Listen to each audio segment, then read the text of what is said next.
বেশিরভাগ অর্থাৎ প্রায় 3 লাখ স্টুডেন্ট ফেল করছে এমসিকিউতে। এখন বলো, এমসিকিউ যদি তুমি বুঝে করতে পারো, টাইপ বাই টাইপ করতে পারো, তাহলে ভালো রেজাল্ট করা সম্ভব। কখনোই এমসিকিউতে ফেল করবে না। তুমি আজকে ভিডিওটা দেখো, দেখো তুমি এখান থেকে মাস্ট বি, তোমাকে বলে দেই, একটা কোশ্চেন 100% আসবে এবং দুইটা আসার সম্ভাবনা 90%। এই পদ্মা থেকে দুইটা প্রশ্ন আসার সম্ভাবনা 99%। সো সাথে থাকো। ফার্স্টে কি বলছি, বিচ্ছিন্ন চলক কি, যেগুলো আমরা গণনা করতে পারি সেটা হলো বিচ্ছিন্ন চলক। এখন দেখো, পাখি, মানুষ, কলম, এগুলো বিচ্ছিন্ন চলক।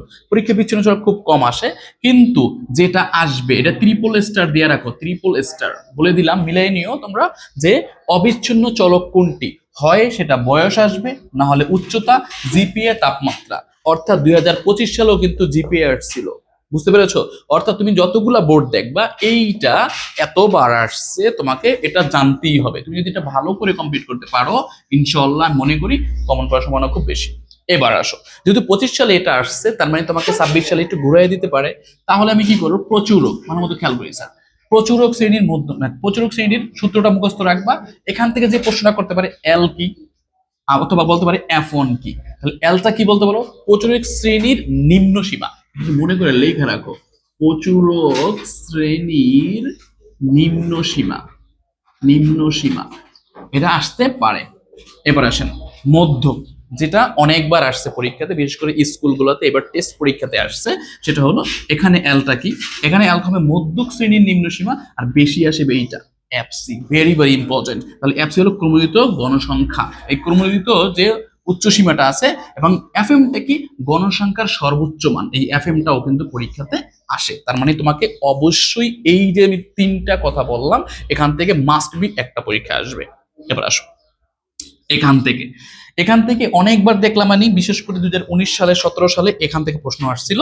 যেমন আয়তলেখ আঁকতে কি লাগে, শ্রেণীসীমা লাগে। বহুভুজ আঁকতে কি লাগে, মধ্যমান লাগে। অজীব রেখা আঁকতে কি লাগে, এই যে এইটাই কিন্তু তোমাদের পরীক্ষাতে আসে। ক্রমোদিত গণসংখ্যা লাগে কিছে, অজীব রেখাতে লাগে। শ্রেণীব্যাপ্তির উচ্চসীমা কিছে লাগে, অজীব রেখাতে লাগে। ঊর্ধ্বমুখী আসতে পারে, অজীব রেখা কেমন, ঊর্ধ্বমুখী।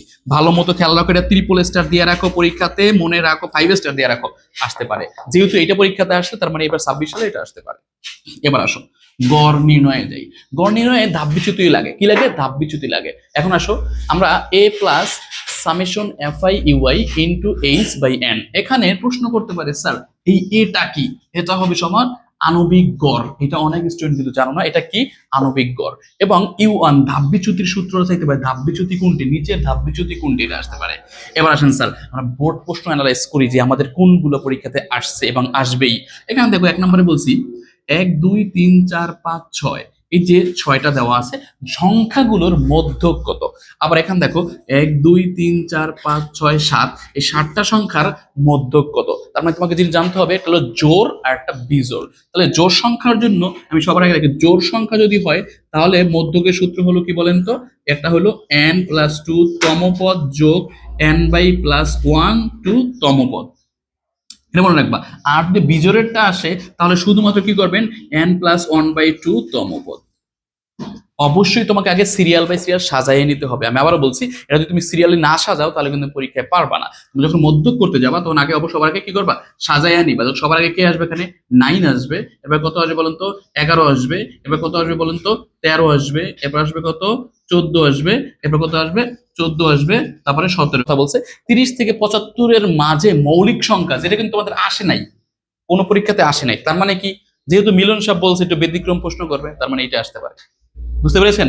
কারণ এই মৌলিক সংখ্যা কি, মৌলিক সংখ্যা কিন্তু জানতে হবে যে 30 থেকে 75 পর্যন্ত কটা মৌলিক সংখ্যা আছে, সেগুলোর আবার কি করতে হবে, মধ্যক নির্ণয় করতে হবে। জোর হলে জোর, বিজোড় হলে বিজোড়। এবার আসেন স্যার, যেটাকে বলবো 5 স্টার, এই মনে রাখো এটা পরীক্ষাতে আইসা বৈশা রয়েছে, মনে রাখো আইসা বৈশা রয়েছে। কি বলছে, এখানে দেখো শ্রেণীব্যাপ্তি গণসংখ্যা, এভাবে তোমার সংখ্যাগুলো তোমাকে ঘুরাই দিতে পারে, এভাবে থাকবে কিন্তু ঘুরাই দিতে পারে। কিন্তু তুমি লেখা মধ্যক শ্রেণী কোনটি, মধ্যক শ্রেণী কোনটি।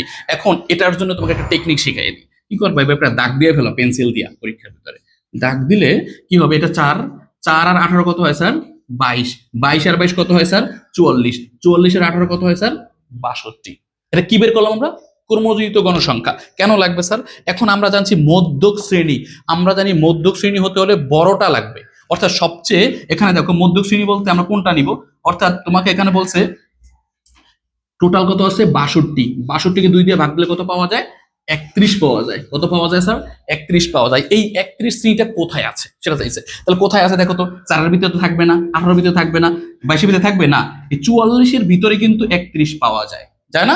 এই 44 এর ভিতরে 31 আছে, তার মানে কি এখান দিয়ে উপরে চলে যাবা, এখানে আছে কি 51 যোগ 60, এটাকে 2 দিয়ে ভাগ দাও, তোমার মধ্যক শ্রেণী বের হয়ে যাবে।